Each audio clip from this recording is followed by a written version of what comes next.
আসসালামু আলাইকুম সবাইকে। আজকে বিগত ক্লাসে আমি ফিজিক্স ফার্স্ট পেপারের জন্য কৃষিগুচ্ছের জন্য যতটুকু ইম্পর্টেন্ট টপিক আছে ওগুলো বলার চেষ্টা করছি। ওখানে অনেক কিছু বলা হয়নি, জাস্ট দেখাই দেওয়া হয়েছে, যার পিডিএফ তোমরা টেলিগ্রাম চ্যানেলে পাই যাবা। টেলিগ্রাম চ্যানেলের লিঙ্ক কমেন্ট বক্সে দেওয়া আছে অথবা ডিসক্রিপশন বক্স চেক করলে পেয়ে যাবো। আজকের ভিডিওটা একটু লেন্দি হতে পারে, কারণ আজকের ভিডিওতে আমি গত গত সাজেশনগুলোতে আমি বলছি কীভাবে কী পড়তে হবে, মানে কী পড়তে হবে। এখন আজকে আমি পুরো একটা ডিটেলসে বলে দিব কোন চ্যাপ্টার থেকে কোন কোন টপিক কীভাবে আসছে অথবা কোনটা কীভাবে ইম্পর্টেন্ট। শোনো, মানে ভালো করার জন্য সব কিছু পড়া লাগে না, যা পড়বে তা একটু সুন্দর করে পড়লে না। তাপগতিবিদ্যার মধ্যে আগে আমার অ্যানালাইসিসটা তুমি দেখো। আমি কী করছি, বিগত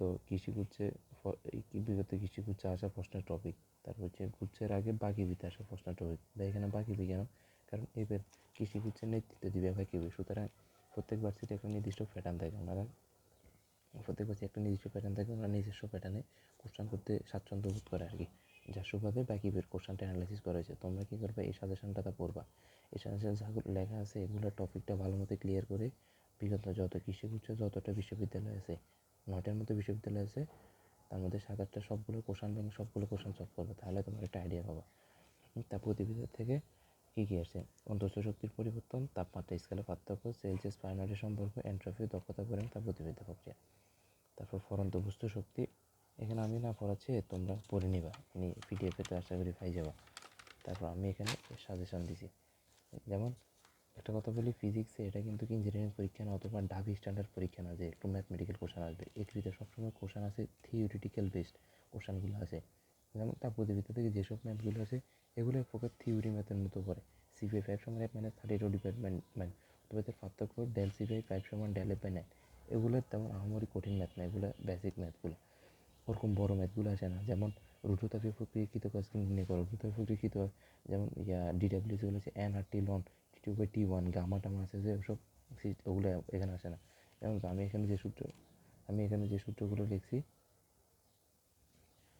P1 B1 T1, এগুলো কখনো আসে না। যখন আসছিল তখন 2010 সালের আগে, তখন ক্যালকুলেটর ছিল। তো তুমি এভাবে পড়বা। প্রত্যেক চ্যাপ্টারের মধ্যে তুমি ম্যাথ দেখো না দেখো, থিওরিটিক্যাল কোশ্চেনটা সবচেয়ে বেশি ইম্পর্টেন্ট, কারণ কৃষিগুচ্ছে সবসময় থিওরি বেসড কোশ্চেন করে। তুমি গত বছর কোশ্চেন দেখলে ফিজিক্সে মনে হয় 1-2টা হাতে করার মতো ম্যাথ ছিল, আর বাকি সবগুলো থিওরিটিক্যাল ম্যাথ। এরপর স্থির তড়িৎ, সেম একই রকম। স্থির তড়িতের মধ্যে সবচেয়ে বেশি গুরুত্বপূর্ণ হচ্ছে ধারক।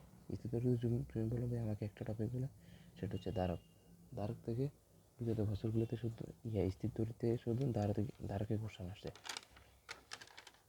সেম চলতড়িৎ, তারপর চলতড়িৎ থেকে তোমাকে সার্কিট পড়া লাগবে না, কারণ সার্কিট তেমন ইম্পর্টেন্ট না।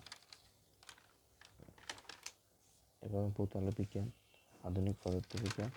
আমি এটার পুরোটা পিডিএফ লিঙ্ক টেলিগ্রামে আপলোড করা আছে। টেলিগ্রাম চ্যানেলের লিঙ্ক কমেন্টে দেওয়া আছে, তোমরা আমাদের টেলিগ্রাম চ্যানেলে জয়েন হয়ে থাকো। আমি এরকম রেগুলার আপডেটগুলো দেওয়ার চেষ্টা করবো। সবাইকে ধন্যবাদ। সালাম।